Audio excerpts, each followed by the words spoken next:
So, a warm welcome to everyone. I'm Lisa Sweeney, the CEO of Business in Heels, the team that are proudly working toward accelerating gender equity with the Gender Equity Awards, Recalibrate. So, let's all begin by acknowledging the traditional owners of the land on which we join today, meeting from wherever you are across this vast and diverse country. On our behalf, may I pay our respects to the elders past, present and future, and extend that respect to the Aboriginal and Torres Strait Islander people joining us today. I'd also like to acknowledge that inclusion is not a new concept for our First Nations people. They've been demonstrating this for tens of thousands of years in caring for our country, each other, and putting a real value on the environment. In the spirit of reconciliation, Business in Heels acknowledges the traditional custodians of the country throughout Australia, their connection to the land, sea and community, and pay our respects to the elders past and present. We extend that respect to any of the Aboriginal and Torres Strait Islanders joining us here today. So welcome everyone to today's discussion of gender in the workplace.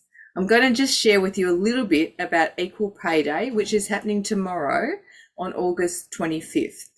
In 1969, you'll be surprised to know that Australian women earned the right to equal pay for equal work, but something seems to be still missing.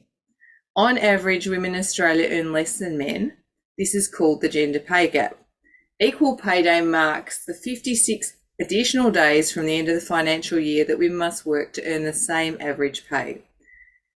Gender equity and inclusion creates strong and productive teams that deliver great results.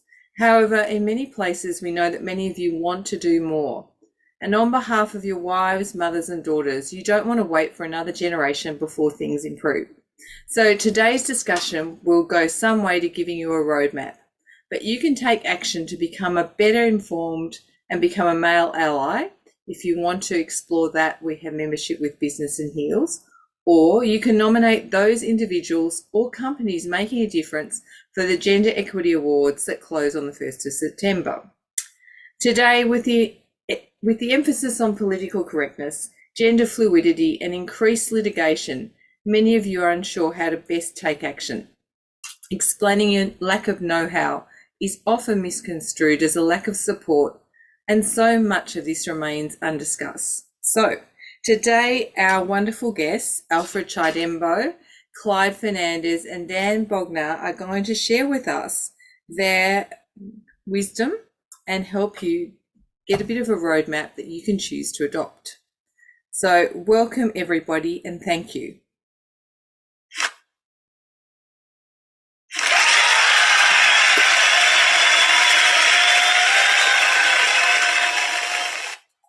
So our first panellist is Clyde Fernandez, the Director of Technology Workflow at the ANZ for ServiceNow.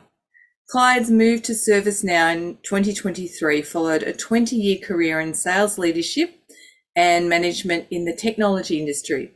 He's a people-oriented and passionate about gender equity and its impact both on his clients and team. He leads teams using a philosophy centred on his 3 C's of climate, clarity and coaching, with a focus on enabling people prepare for the future of work. These have enabled him to develop good leadership, communication, interpersonal and change management skills to thrive in volatile, uncertain, complex and ambiguous settings. That's just pretty much life today, isn't it, Clyde? Pretty much. And developing his muscle of AQ. Clyde, in your experience, it is the environment that creates difficult conversations.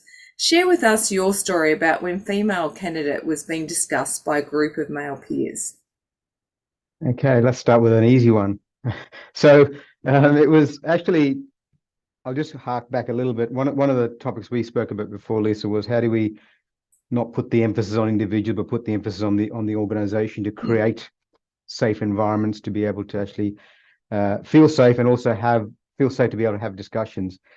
This particular situation happened at a time which should have been all about celebration. It was a late night session after a kickoff event, and we were we're at this bar in a hotel, like we generally are after a long day. And it was overseas, and so everybody was what I'd call in very relaxed mode. I turned up at this meeting a bit late after a dinner with somebody else, and there was a group of people who I knew really well, three guys, and they ushered me over and said, "Come and sit down. Let's have a celebration, no problem."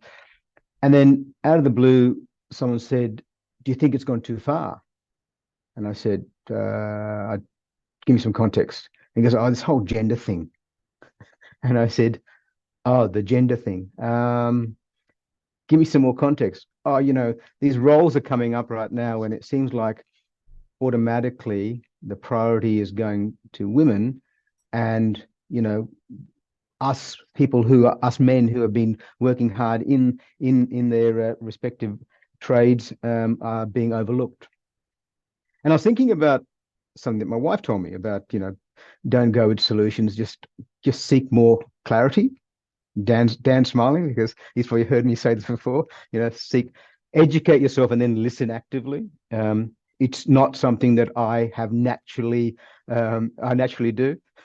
So, but with Bridget sort of in my head, I remember saying to this person, because I immediately wanted to go into a little bit of a full frontal conversation. And I said, "So explain to me exactly what's going on." He goes, "Oh, well, because this role here that, I think that, I should be able to put my hand up for it." And I said, "Well, you should." I said, the issue of gender equity is providing a level playing field. And when you think about where certain genders started off, it's not level, it's not even. And the only way I could actually get this person to understand was I had to put it in terms that he would feel. And what was that? Do you have daughters?" And this person said, "Well, yeah, I do." I said, "Okay, look, just think out 15 years out when your daughters are, how old are they?" "Oh, one's 10, one's 12. Okay, cool. Think out 10 years out. What sort of environment setting do you want to be true for your daughters?" And you could see this person's whole demeanor change. He goes, "No, no, no, that's not what I'm talking about. I think it should be. I think we should set up, equity for my daughters." And I said, "Okay, so just so I'm clear, so I can understand what you're saying, because I want to paraphrase back to you what you just said. You agree with gender equity. You agree with creating a positive environment. You just don't agree with it impacting you." Now that's tough, right? That's tough to have that conversation. And as the men on this table probably would attest, we don't like confrontation. We don't like, especially man on man confrontation, because it can spiral out of control very quickly. So you got to choose your words really carefully. But by sort of helping this individual see what he was saying in context of somebody he cares about, it was made real. It then reminded me of somebody else, a reasonably good politician who had to be reminded by his wife that he's got two daughters and issues happening in the political sphere. He should think more about it. I find that quite horrific now, that we need to be reminded of that. But if it comes up, that's my natural approach, to lean in with them genuinely. And it's hard sometimes, have empathy, to go, why would this person have this approach? And full vulnerability, I get it, because I had that same thought process. I had various different thought processes. And I think, Lisa, you and I had a conversation once a long time ago about, how do you always start off as evolved as we are right now? No. I was born in an environment where patriarchy and hierarchy and patronage and all that stuff was normal. And did I actively work against it at the time? No, I didn't, to be honest. I didn't, because I want to just progress. But right now, it's so heightened. We owe it to those individuals in our spheres, and it actually benefits all of us. So I think it's important for us to just, pardon the pun, step up and lean in as male allies, and not allow it to be handled exclusively by our female friends and family and colleagues. Nice. Thanks, Clyde. And I love that idea of asking people questions. It's a really useful technique. So our next panelist is Dan Bognar. He leads HubSpot's business across Japan and Asia Pac. In this role, he's responsible for driving growth and customer success across the region. In this capacity, he leads sales across HubSpot's key JPAC markets of Australia, Singapore, and Japan. Prior to joining HubSpot, Dan spent 2 years at DocuSign as a general manager and group vice president for the Asia Pac and Japan region, and 9+ years at Salesforce, holding a variety of senior leadership roles, including Chief Operating Officer, Solution Engineering, Product Sales, and Industries. So Dan, you've long been a champion for your female team members, providing them with mentoring and sponsorship to help them achieve. The other day you shared with me an interesting situation where one had come to you about being bullied. Can you share the story and your dilemma? Yeah, absolutely. Firstly, Lisa, just let me say thank you for having me on the panel. And it's great to see Clyde, who I know very well, and Alfred as well. I think this is a really important topic, and I'm thrilled that you're having us lean into this today. I think the reason that we're probably also passionate about it is that we genuinely all feel that in order to make progress, men and women have to come together to be able to solve this. It's not just about one side or the other. The specific example I was thinking of, it was a very challenging situation. We were at a conference a number of years ago, quite some time ago now, and one of the females that I was working with quite closely came to me one morning. I'd seen her the night before in a bar, and she came to me and she got her phone and she showed me a photo. And I looked at it and I said, well, what's that? And it was, if you can imagine someone's hand print on their arm, it was a photo of that. And I said, whose arm is that? And she said, oh, it's my arm. And I said to her, what's the handprint? And she explained to me what had happened was the night before, we were entertaining a bunch of customers. I was a sensible executive. I left a little early. She stuck around for a while. And as she got up to leave the bar, one of the customers that we were entertaining, who was quite drunk by that stage, grabbed her with such force to stay in the bar that she ended up the following day with this imprint on her arm. And she told it to me in confidence, not wanting me to do anything about it, but raising it with me just because I think she just wanted some guidance on it. And it put me in a really difficult position because from a value perspective, I desperately wanted to help. But more than that, I kind of felt like as a senior leader in the company, now that she'd brought me this information, I actually had an obligation to do something about it. The reason it was so complicated is, as the story kind of fleshes out a bit, is it turns out this is one of our largest and most important customers. And this particular person that was, certainly acting inappropriately was representing their company on this trip. And the sales rep herself didn't want to make this known to anybody because she was very scared that it would damage the business, damage the relationship, and put her in a very negative position. And I actually, in all honesty, I betrayed her trust. I went to the leaders in the company and I raised it with them. I still believe, Lisa, that was the right thing to do under the circumstances. I think that we have an obligation to all of our employees, whether they're male or female, not to put them in that situation where that level of harassment occurs. But quite apart from that, now that I'd sort of been exposed to it, I felt that it was really important that we helped to navigate it. And I think the thing that we wrestled with was particularly knowing the impact of potentially losing the business as a result of this. What was the right thing to do? And I guess what I came back to in the circumstances is I came back to, values of the organization. I think that's really key. But equally, what are the values of the organization that this other gentleman was a part of? And, I remember at the time looking at the other leaders at the table and saying, if the CEO of such and such a company knew that this was going on, would they stand for it? It's a really difficult situation to manage. Do you take on the issue? Do you betray the person's trust that's confided in you? Do you push forward knowing what the business consequence was? This is a multifaceted challenge. But I think for me, and I suspect, both Clyde and Alfred will agree on this, I think that as leaders, our obligation is to protect the health and welfare and safety of our employees. That's number one. Whatever comes after that is kind of the consequence of it. And so, as I said, I don't regret taking the steps I did. I think it was the right thing to do. I'm only, sorry that we put this particular person in that position, that she was confronted in that manner. But, I think there was a lot of learnings that came out of it and a lot of reflection. And certainly, from my perspective, it allowed me to think about what situation were we putting our female employees in. I don't think it happens just in bars, by the way. I think it happens all over the place. And I think we really have to think about that and take accountability for that. Very, very tricky situation, Dan. Thank you so much for sharing that. Our third panelist is Alfred Chidembo. He's the founder of Aussie Books for Zim. He's a PhD graduate in materials engineering from the University of Wollongong, the first in his family to achieve this level of education. Upon completing his studies, he set out to collect over 2,000 books to send them to Zimbabwe to help children in his village of the Mudzi district in Matuko.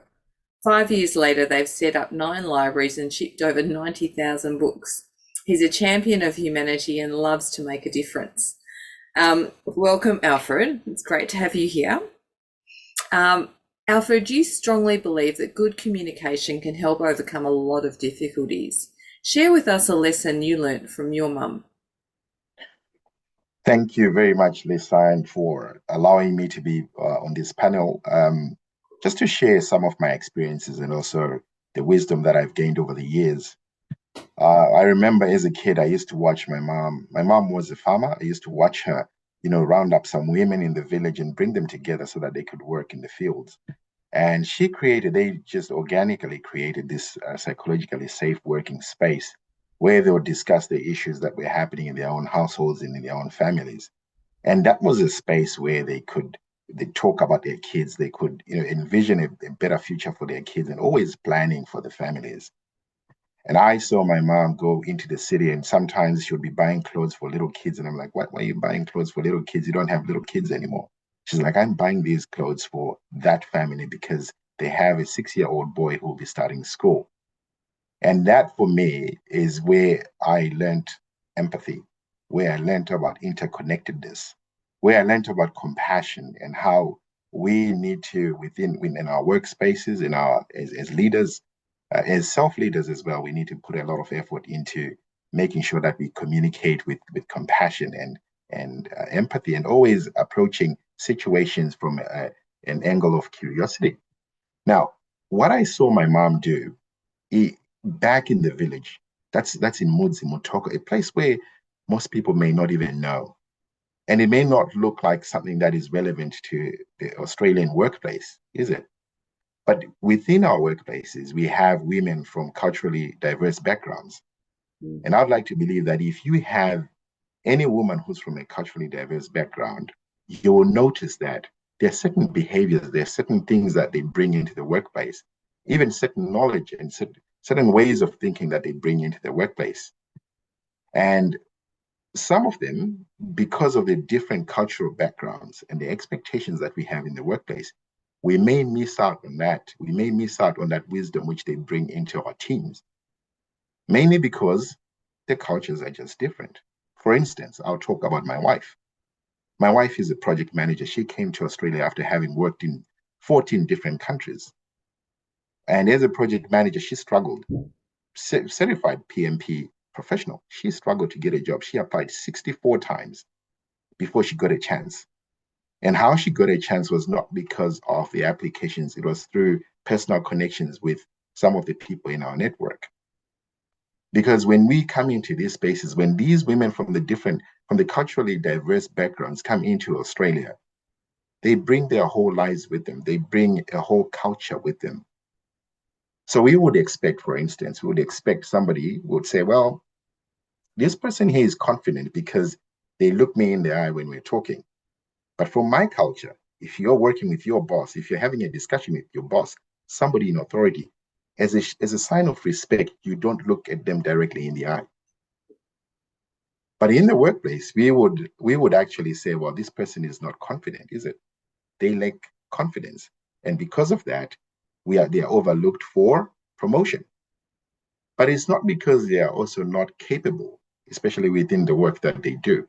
they bring diverse skills. They know how to communicate in a different way.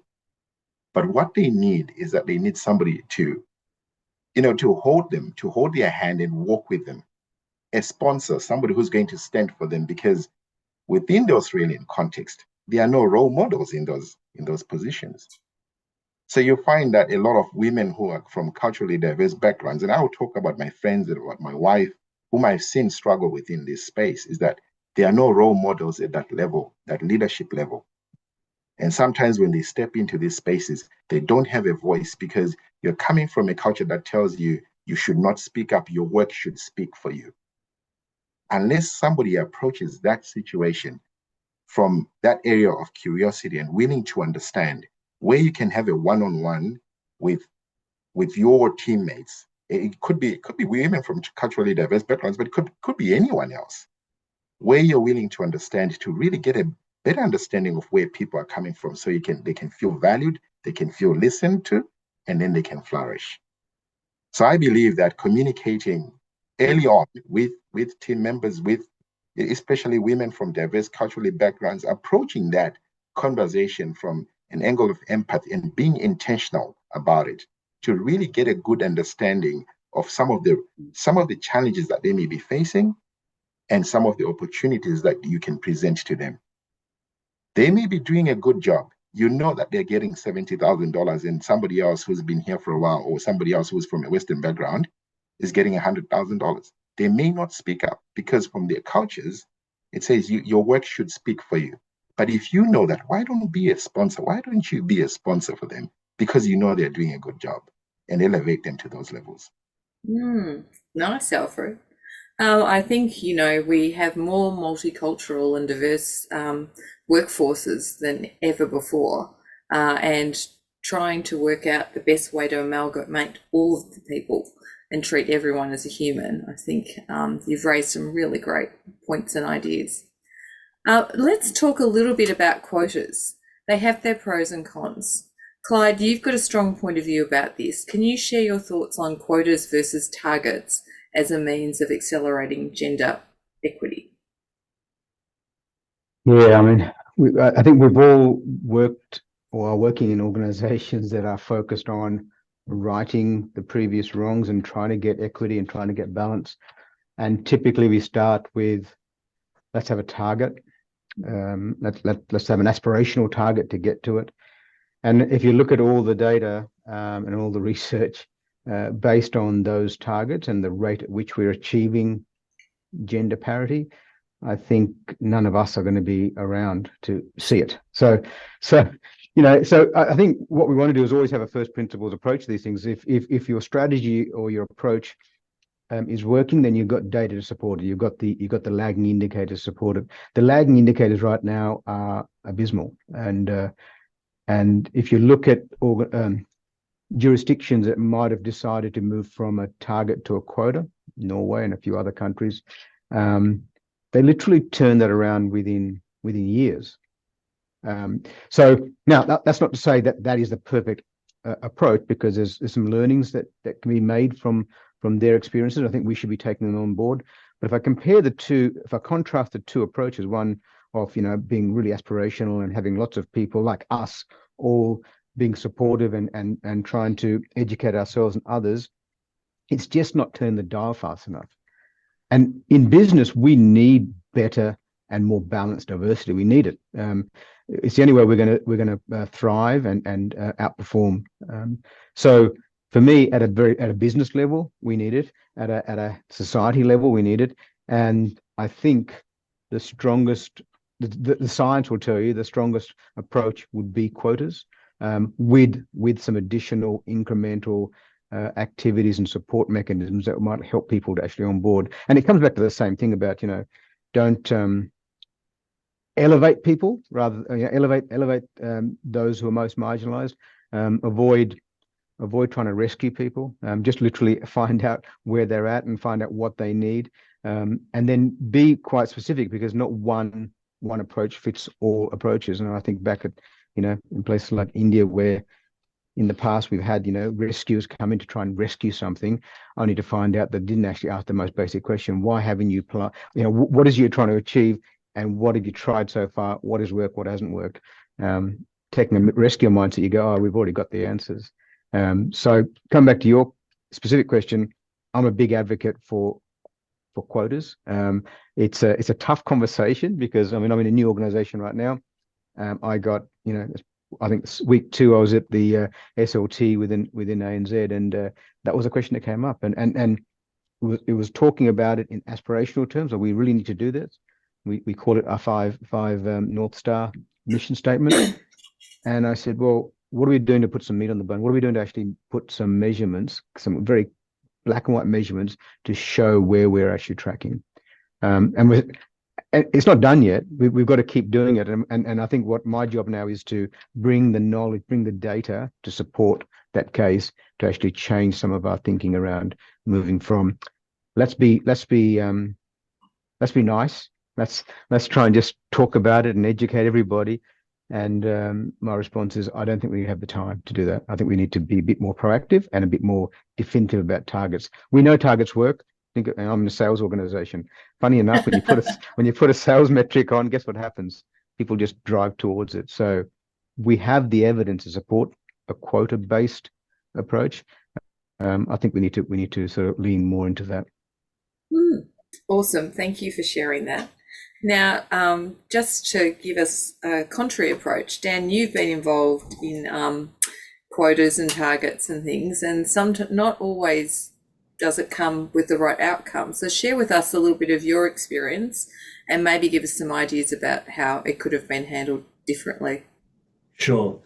Let me say for the record, Lisa, though, before I start, that I'm an advocate for quotas, as my good friend Clyde is. So I think we're definitely aligned on that front. The example I was thinking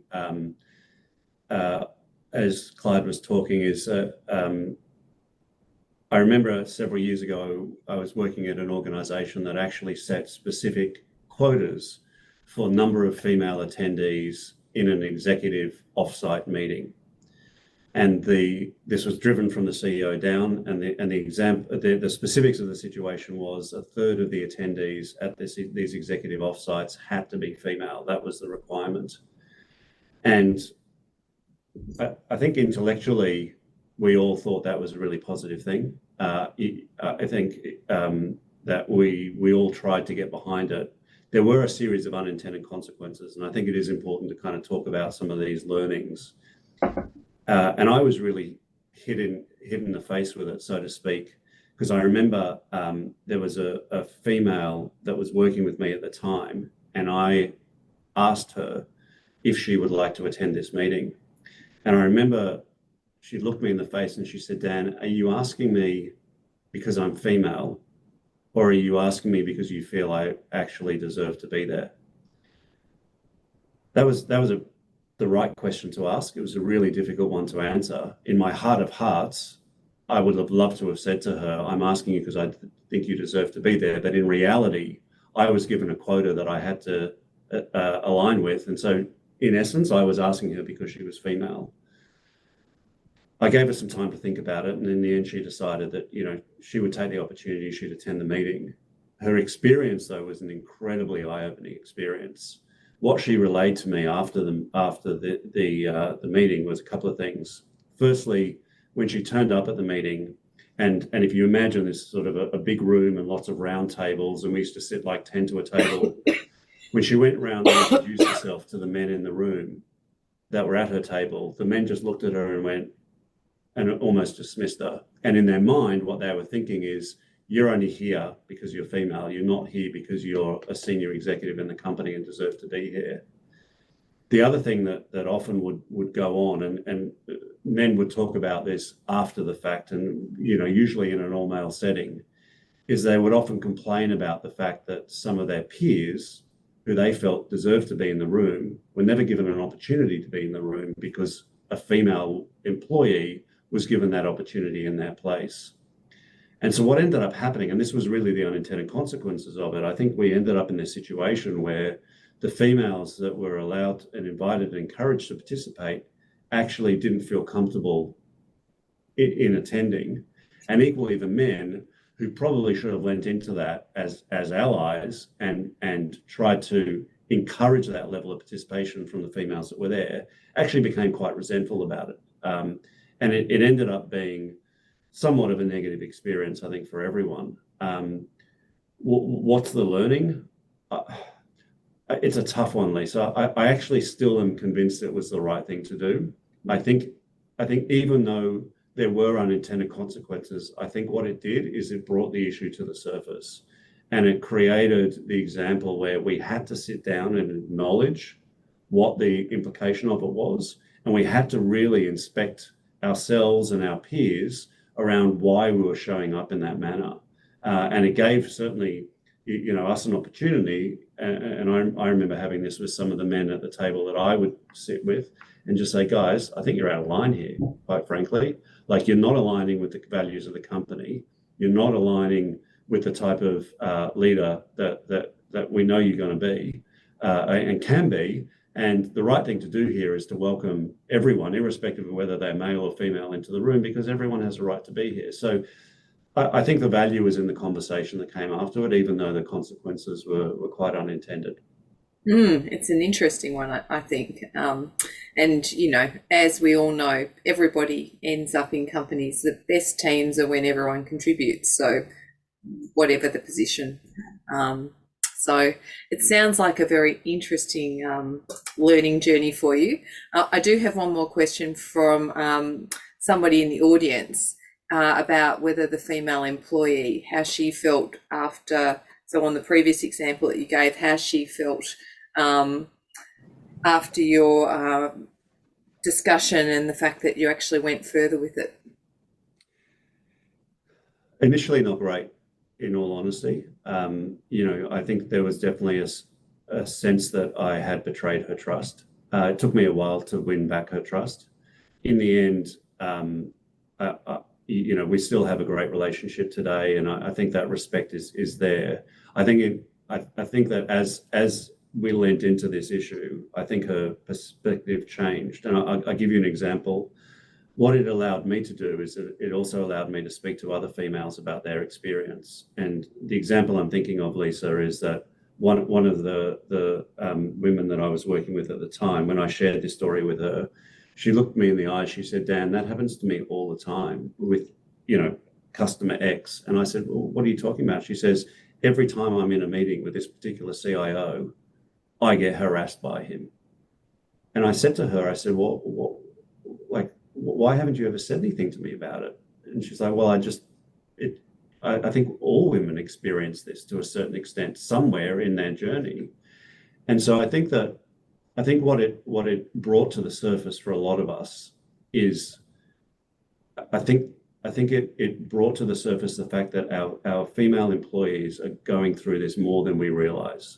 And if you go back to my earlier comment, we really have to be in tune with it. We can't protect the health and safety and welfare of our employees if we're not aware of it. And I think that what this example allowed me to do is really to open my eyes to where this is occurring, because it happens in all sorts of subtle ways and sometimes some not so subtle ways.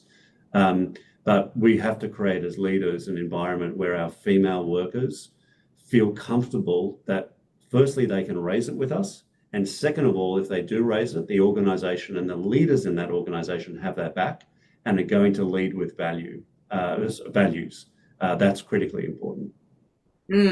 Yeah, fabulous. Thanks for sharing that with us.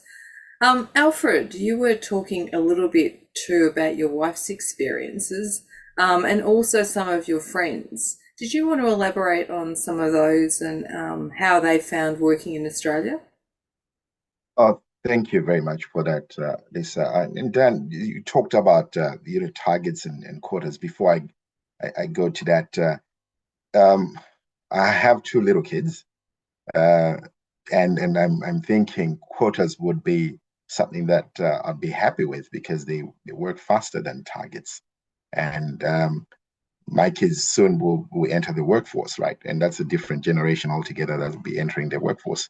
And again, the added complexity of the fact that they have African Australians, just like my wife, who experienced her experience was really interesting, and also her friends, right? In the sense that when you don't have a strong advocate and you've been put into a certain position and you feel that you're just adding on to the numbers and ticking a box, again, it really sucks. You want to feel like you belong. Everyone wants to feel like they belong.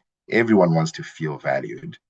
And in the conversations that I've had with my friends, the moment they don't feel that they are valued, the moment that they feel that they don't belong, they just say, hey, you know what? It's work after all. I'm just going to sit in that meeting, keep quiet, and not share a single thing. It means that as leaders, we have not done a good job in creating those psychologically safe spaces where people can speak up. But they find it easy to just keep quiet and just sail along. And what as companies, as leaders, what we are losing out on is actually a wealth of knowledge. And until they get to a point where they get disillusioned in that space, they start to disengage. And then the next thing that they do is they depart.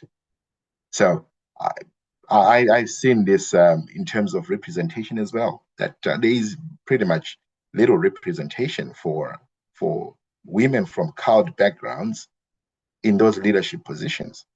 So they're always struggling there's no one to look up to within that space, because they are literally just breaking new ground. And it comes back to what Dan talked about, empathy and just being intentional in changing that workplace behavior, changing our perspectives as men, as leaders in those positions, to create those teams where people feel that like they really belong. And one of the things that I speak on, one of the philosophies that I speak on, is the Ubuntu philosophy from Africa. Ubuntu says, I am because you are because I am. Your success is my success, and my success is your success. It means that even though we've set the targets and certain men may feel like they're being overlooked for promotions, as long as we look at this as a collective and we are intentional about it, it means that we are shifting the focus from me to us, us as a team, as a collective, to make the workplace better, to make our organizations better and our teams better. So it's really interesting, Lisa, because I deal with this on a daily basis in helping teams build a high-performing culture.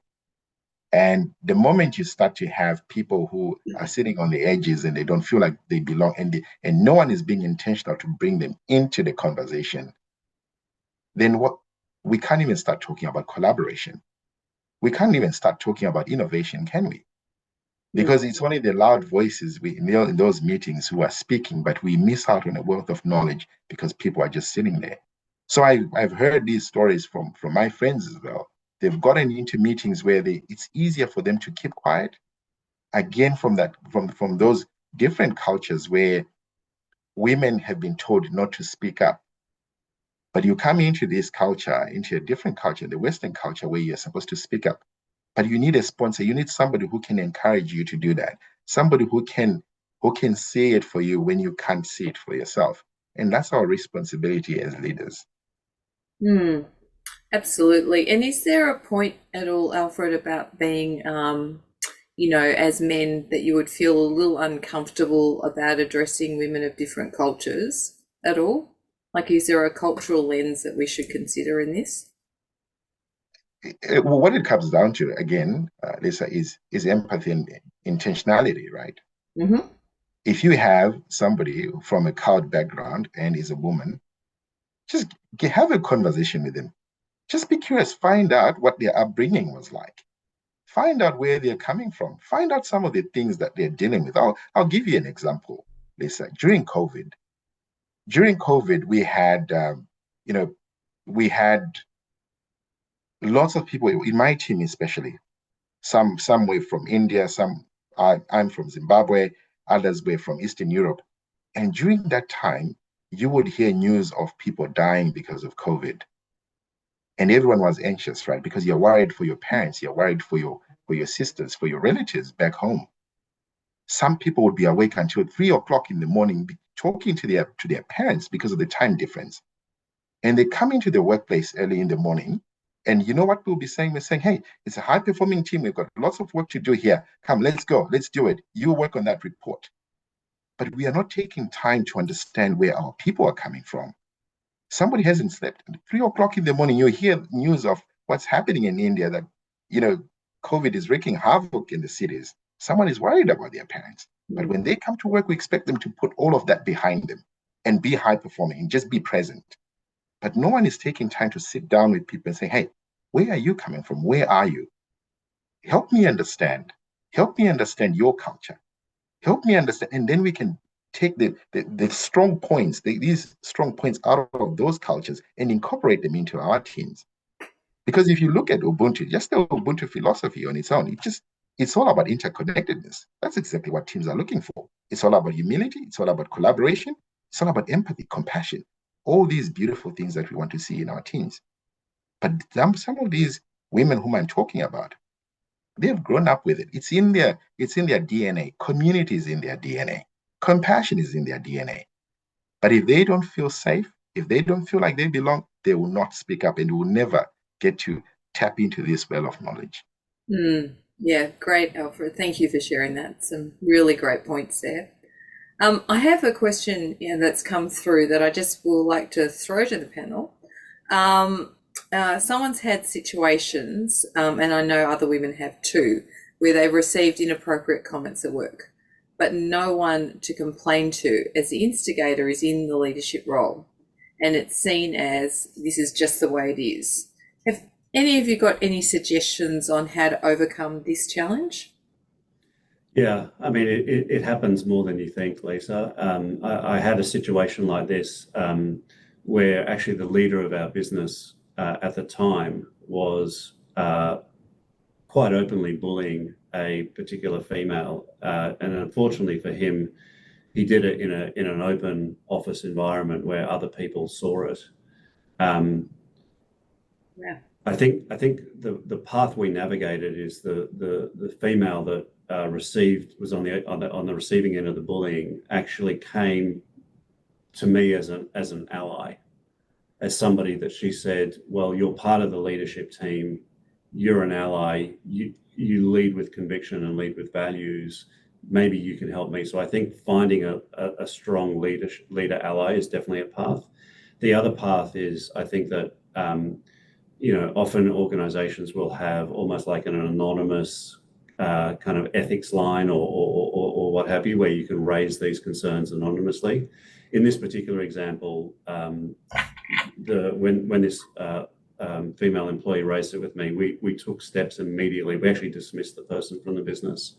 And even though that person was running the business at a geographical level, because it was in conflict with the values of the organization and we weren't prepared to stand for it. So, I think in that case, it worked well by finding an ally. And so I think there's probably a couple of paths that you could go down. No, thanks, Dan. And quite often that help line is run by a third-party organisation, so it's not in any way politically connected to the organisation. So that's a good avenue if you can't find an ally. But yeah, great to hear that. Let's talk a bit about something that makes everyone uncomfortable in the workplace, menopause. It's interesting because women don't even talk about this in the workplace with each other, despite often suffering from severe symptoms. So, Clyde, can you share with us your thoughts?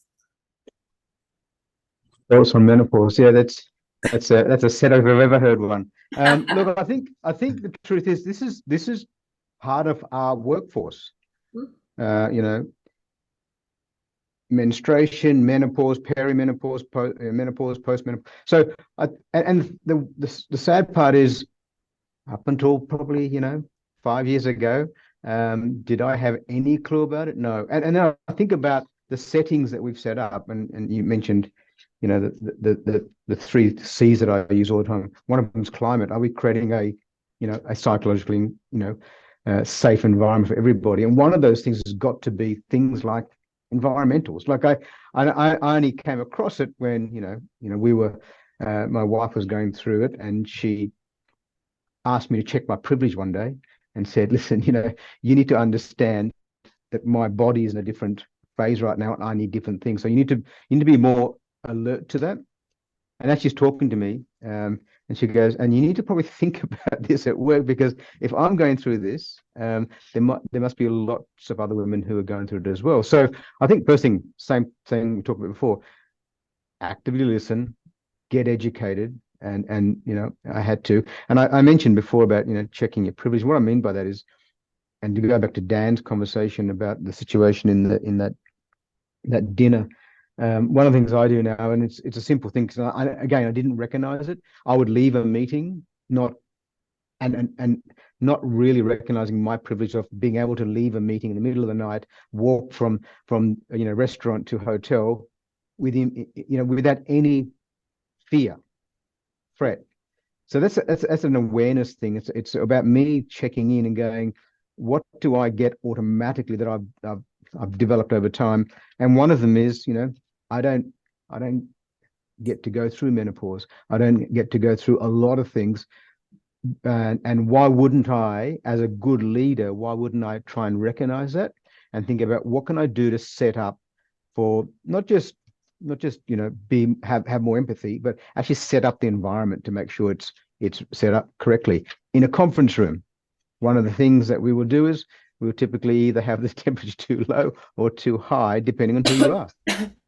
So why not think about that, and think about it in advance, so people feel more included when they're there, so they don't feel like they're moving their thought process from what's on the agenda to their physiological needs.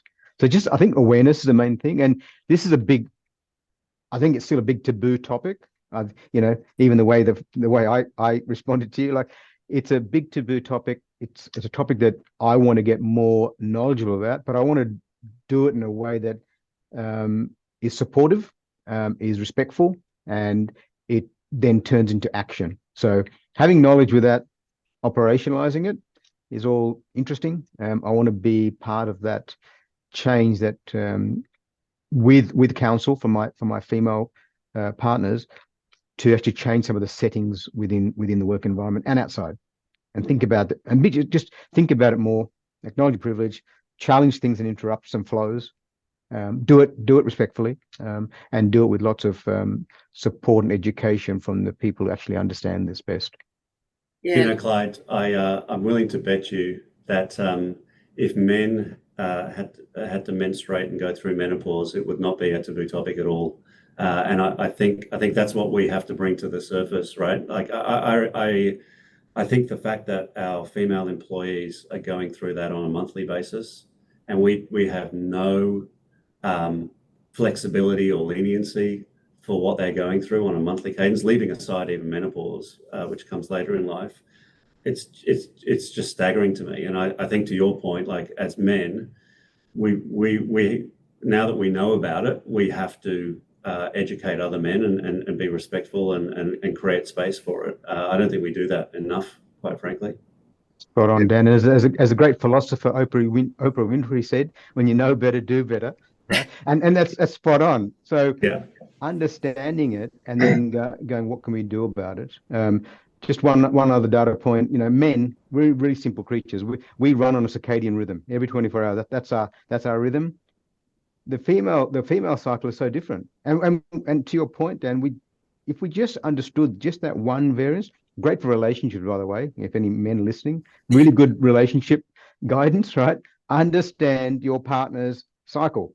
When I was growing up, I heard a whisper about it from my sisters talking to each other, but that was it. And there was no knowledge or no acknowledgement, no education, other than, okay, it's something that women have to handle. Well, it's not true. We need to really understand this, and if we did understand it better, imagine how much more valuable, vital those relationships can be and the settings can be. Yeah. Can I also say something there? This is a very interesting one, but I think it all starts with just acknowledging that some of these issues we may not be able to relate to as men. We can't relate. They are just not relatable to us. But what it is, again, it's creating the safe spaces for people, for them, these issues not to be taboos, right? they continue to be taboos because we have not created those spaces where we can freely talk about it. And also for us to be vulnerable enough to say, hey, I don't know about this. If somebody cannot teach you, get a book, read, go onto the internet and read. There's a lot of information. So we have to put that effort into, we have to be advocates and allies as well. We have to put that information, to get that information, put that effort and educate ourselves, because those challenges, from where we are sitting, we may never really get a full grasp of them. But again, vulnerability and empathy, approaching those conversations from a place of empathy, willing to understand. And only then can we stand side by side with women who are going through menopause and be able to understand exactly, or maybe just to be able to guide them where they need some guidance as well, so that they can flourish in the workplace. I think what you've all touched on is we've talked about gender equity today, but really all these thoughts and roadmaps and processes and great ideas would work on anybody that is facing minority, feels, minority in the workplace. And I think, the more compassionate and understanding and empathetic, the better the workplace is going to be. So, as I said, the business case for gender equity and inclusion is clear. More diverse organisations are more profitable. What a fabulous discussion we've had today with Alfred, Clyde and Dan.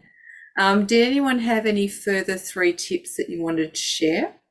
Maybe Alfred, start with you. Yeah, I would say, well, if you're a man who's leading teams where you have women, regardless of what their cultural backgrounds are, be an ally, be an advocate. Just stand side by side with people and get a better understanding of where they're coming from. And sometimes compassion, vulnerability, all these things that I'm talking about, empathy, it doesn't mean that you're soft. It means that you're aware.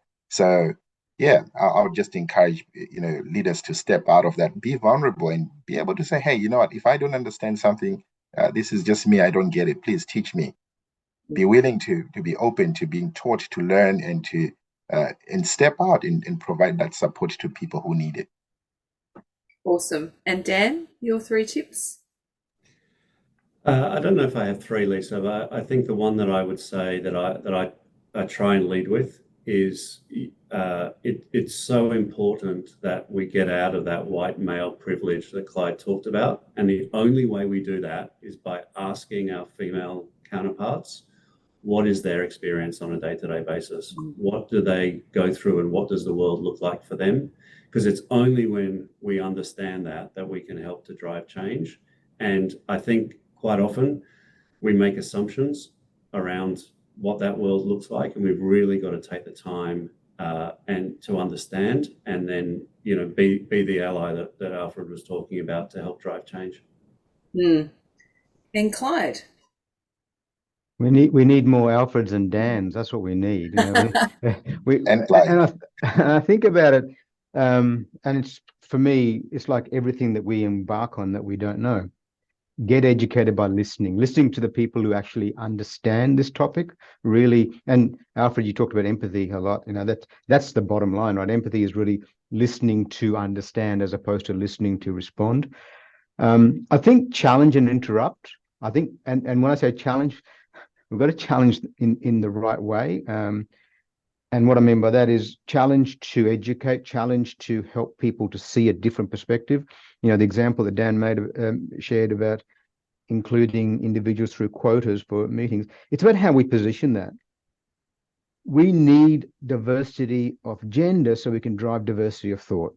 Full stop. Right? And so it's about how we position that. And so when people are raising challenges, be the advocate, because in the sales situation, one of the first things I ask for to my reps is, who's your advocate in the customer who's going to usher this in for you? If you don't have one, it ain't happening. So same on this topic, we need to identify advocates who will then do some of the heavy lifting and the hard work. And that means challenge, interrupt individuals. And then ultimately, we 3 need to engage men more. We need to engage men on this conversation, help them, this is going to sound odd, but help them understand this is not that scary. That's what it is. Men are fundamentally scared of things. that they don't understand. So therefore, they've only got a couple of tools in their quiver. One of them is, power or anger. So engage them, help them to understand, hey, this is complex, but I promise you, if we do it together, we can drive much more value for everybody. Awesome. Thank you, Clyde.